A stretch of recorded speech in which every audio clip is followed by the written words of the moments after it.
کہ सभी का लहू है शामिल इसकी बुनियादों में, किसी के बाप का पाकिस्तान थोड़ी है।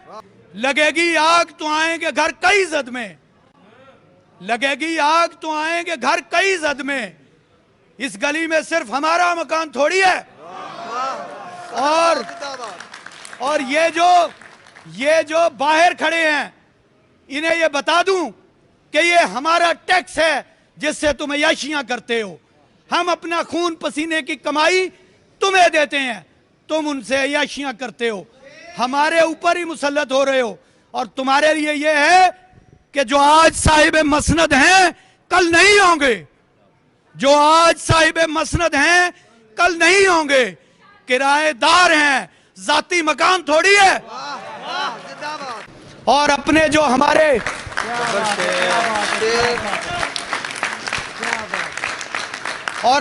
जो मुअज़्ज़ज़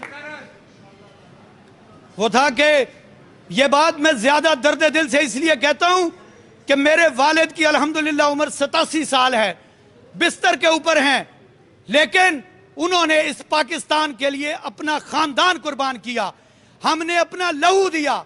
मेरा वालिद जिस तरीके से वहां से आए, आज देखिए 14 अगस्त 1947 को जिस वक्त मेरे वालिद आए, उसकी एक लंबी तारीख है, लेकिन वो सारी बातें उन्होंने एक किताब की सूरत में लिखी।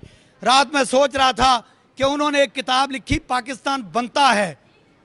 अगर मैं 14 अगस्त 2023 के बारे में लिखूं तो मुझे टाइटल नहीं समझ आया कि मैं क्या किताब लिखूंगा अपने बच्चों के लिए।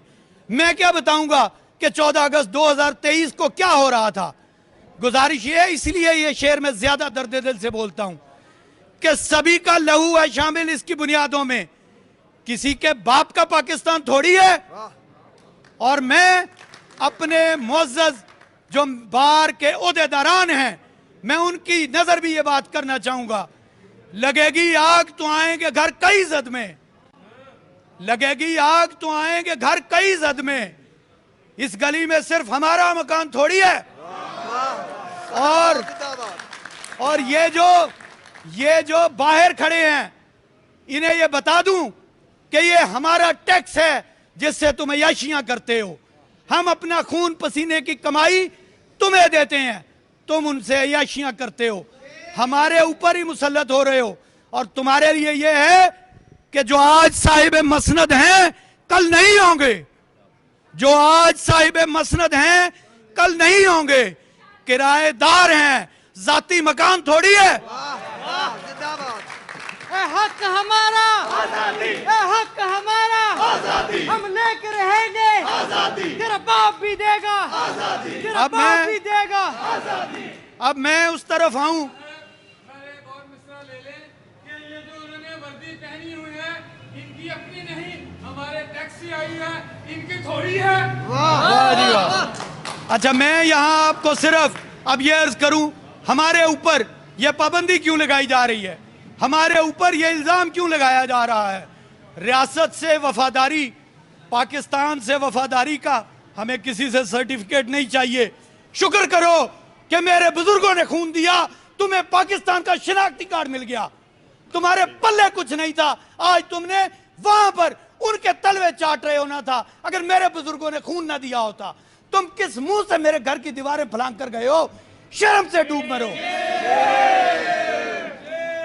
दूसरी गुजारिश आपसे, जुर्म बताता हूं अपना, मेरा जुर्म कि मेरे कप्तान ने अक़वाम मुत्तहिदा में खड़े होकर कहा, यूसुफ वहीं साहब, यूसुफ वहीं साहब, आपकी तरला है, आपको छोड़ दें इस चीज को। मेरे कप्तान का जुर्म यह है, वही मेरा जुर्म है, वही आपका जुर्म है कि उसने अक़वाम मुत्तहिदा में खड़े होकर कहा कि ला इलाहा इल्लल्लाह मुहम्मदुर रसूलुल्लाह। तुम अगर इस नारे के बारे में बात करोगे तो हमें कोई बाउंड्रीज नहीं होंगी, हमारी कोई हुदूद व क़यूद नहीं होंगी, फिर जंग होगी और उसमें कोई बॉर्डर्स नहीं होंगे। मेरे कायद का जुर्म यह है कि उसने कहा, जब तुम नबी करीम सल्लल्लाहु अलैहि वसल्लम की शान में गुस्ताखी करते हो, हमारा दिल दुखता है और हम किसी भी हद तक जाने से नहीं रुकेंगे अगर तुम इस चीज से बाज ना आए। सबसे बड़ा जुर्म, उसने 75 साल के गुलामों को, राय नासिर साहब बाहर चले जाएं, आपको बहुत कहा है, मेहरबानी करें, मजबूर न करें, कोई बात नहीं कर रहे, मेहरबानी है आपकी। अब गुजारिश ये है कि उसका तीसरा जुर्म, उसने 75 साल की गुलामी में लोगों को पहली दफा यह बताया कि आजादी से जीने का मतलब क्या है, और पहली दफा यह बताया कि ला इलाहा इल्लल्लाह का मतलब आजादी है। वो आजादी जो आपको इज्जत और जिल्लत के खौफ से मिलती है, वो आजादी जो आपको रिज्क के खौफ से मिलती है, वो आजादी जो आपको जिंदगी और